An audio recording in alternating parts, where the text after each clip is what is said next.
So I came down, I'm on this other beach here. Again, it's just beautiful out here. And I found some type of tag. Let's see what it is. Oh man.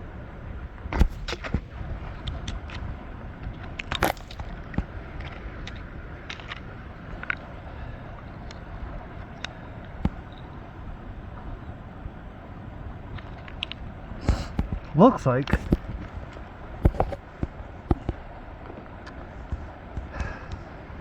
I'm not mistaken, it looks like somebody's dog tags.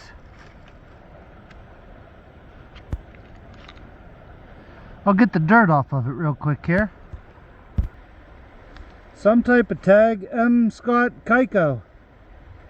I don't know. If it is a dog tag or something, I'm going to try and find out who this belongs to. And maybe even get it back to him. Who knows?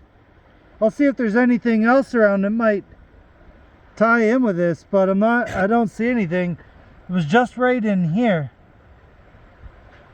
I'll keep my eye out though.